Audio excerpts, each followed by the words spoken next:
my friend used to make fun of me for all my little cups I put my paint in.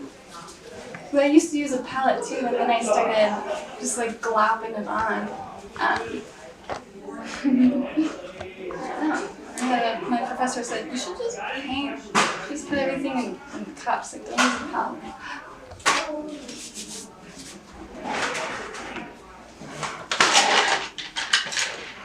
I also get clowned too about my brushes, because these boys look rough. I do not take care of them. I am a brush abuser. There's one in here that was like really sad looking. But like when you're doing a triptych, or is that how you say it? Uh-huh. How do you know when it's complete? Like for this specific one, like how do you know when it's done? Because I mean, it looks beautiful right now. Thanks. But yeah. So this one, it is very unusual for me to plan a painting. Sometimes I'll think about, okay, I want to do a composition like this, or I'm thinking about a certain color palette, and then from that point, the process is very intuitive. But I have been refining a more specific kind of conceptual path with this series. And so I was thinking about, okay, what if I like worked from a reference to get some more specificity? Because working at a scale like this, especially when you have 3 panels, it's hard to make every inch of it work and really have that sense of continuity. And so that's what I've been working on, is getting this good directionality.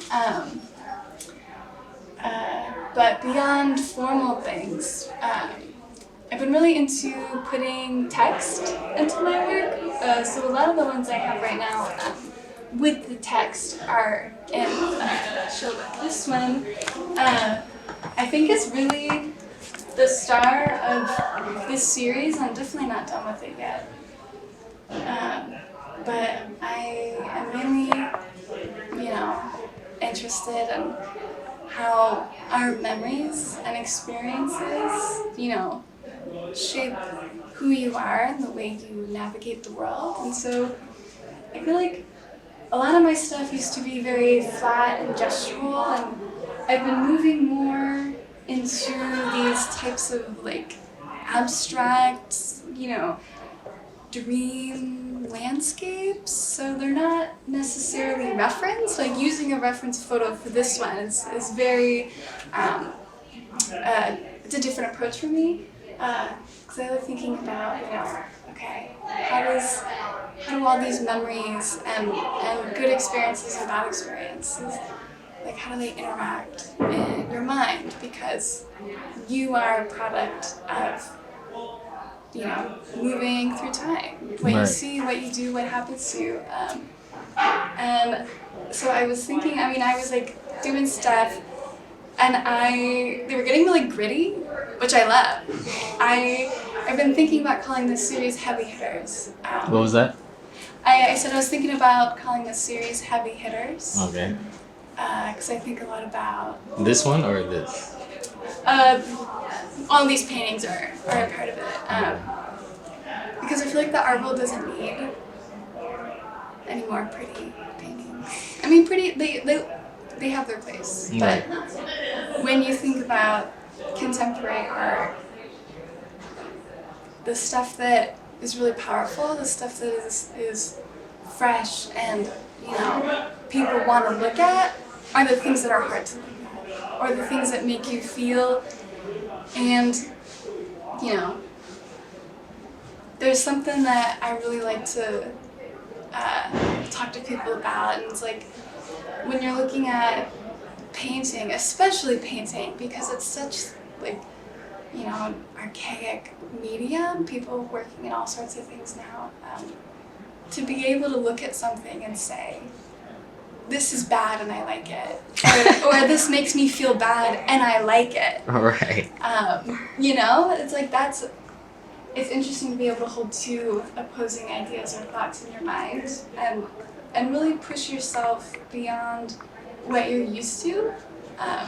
And so I think I think I like sitting in that middle ground of using things with very bright, childlike colors, but then thinking more so about some deeper topics and intentions like beneath the surface. And I think including text kind of connects those two.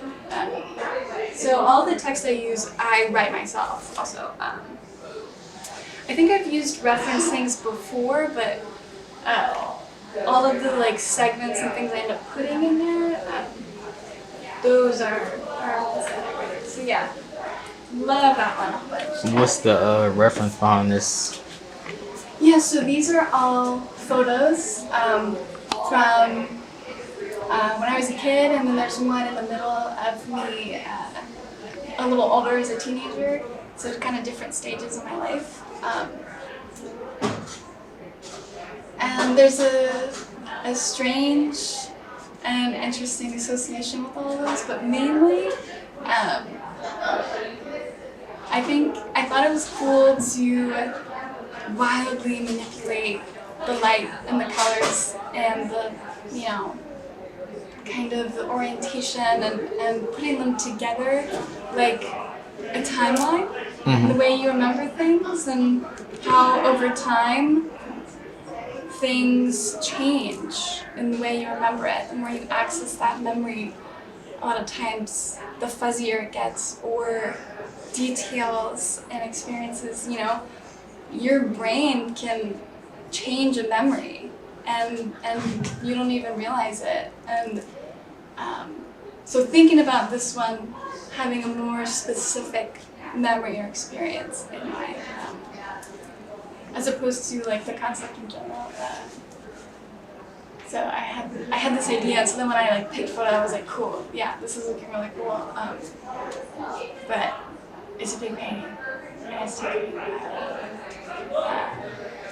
But I hope it's accessible. It's something that I try to consider a lot, because abstract painting is one of those things that you like it or you hate it, and you get it or you don't get it. Right. And I'm not trying to appease everybody. I'm not trying to make a painting that is universally likable.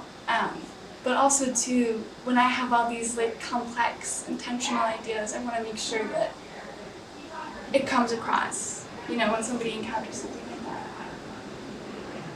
So. Did you want to do the interview right here? Or? I mean, whatever you want to do. I love talking about art in my work, and I'm a very chatty human being.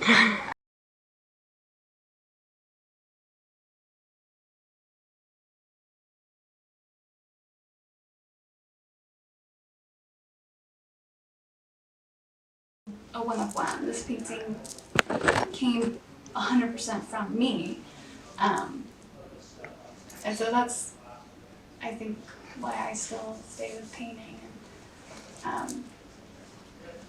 It's a language that I know and I understand, and it's weird for me to use reference because, that's, I think, mainly why I like it. It goes from, my interior mind and out in the physical world. Other people can look at it, and this was just a concept or an idea. Now it's, in front of you. Mm-hmm. And what was it like for you growing up?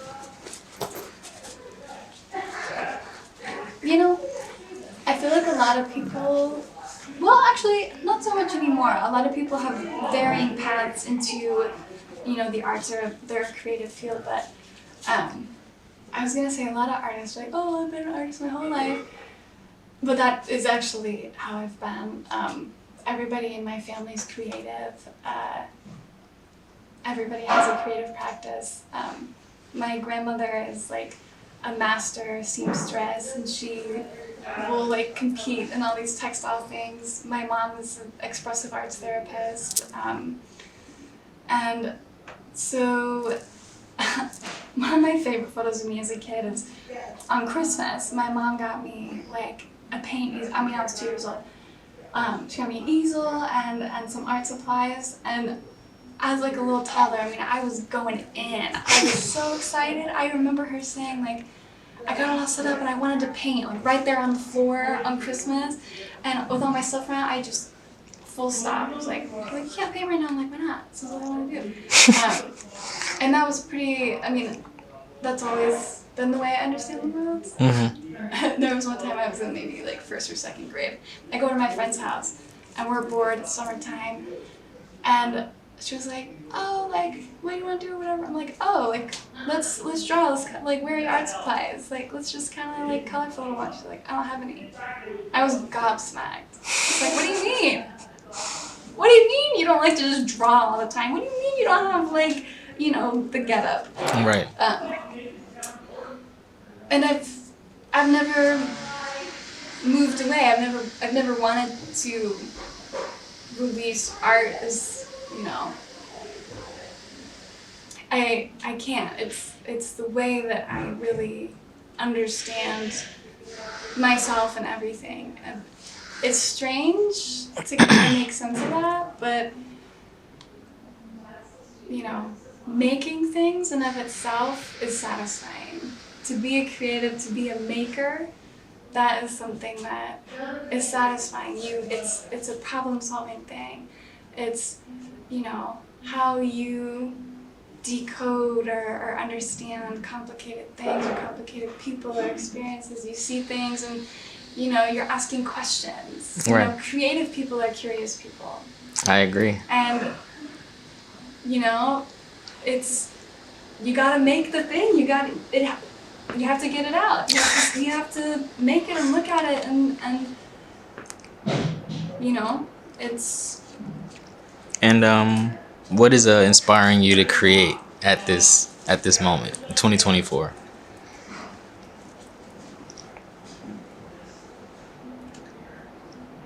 You know, that's really interesting.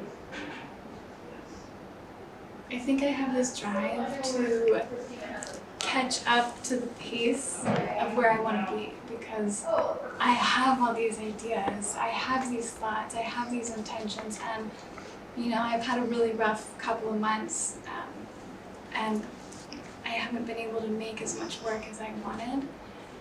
And I think now that, you know, a lot of things in my life that have been changing or inconsistent are kind of starting to settle, I am fired up to, you know, just jump in, dive in. And I am so excited to really bring all these ideas and these intentions into fruition. And so I'm feeling really good about this year. After, you know, doing a few things that, wow, I really love, that fire me up, all I want to do is just make more. And last question, what words of encouragement can you give to those that would like to become a painter?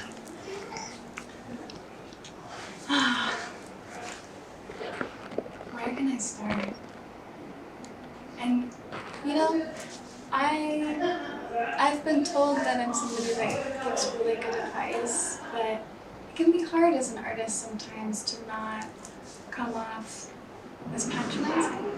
And so I never want to be perceived that way. I never want somebody to, you know, have that be their takeaway. But being a painter is definitely a choice in, you know, the contemporary world. And a lot of people think, you know, oh, you make art, like, oh, you draw, you paint.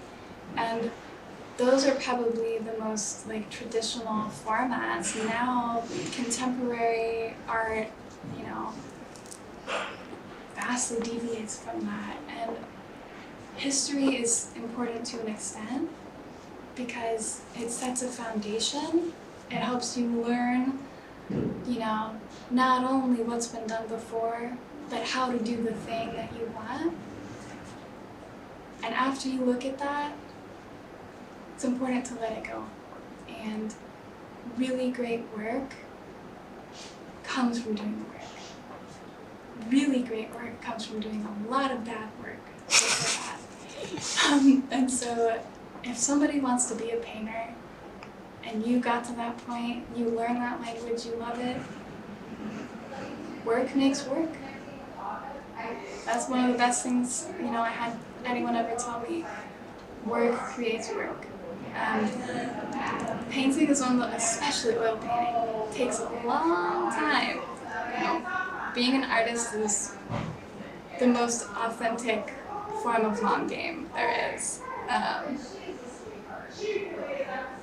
people paint for lifetimes. And if you're young and you're trying to do stuff and you're like, oh, I don't like this, oh, I don't know what I'm doing, oh, like, I don't have a style, I don't know my style, forget about that. Totally forget about it.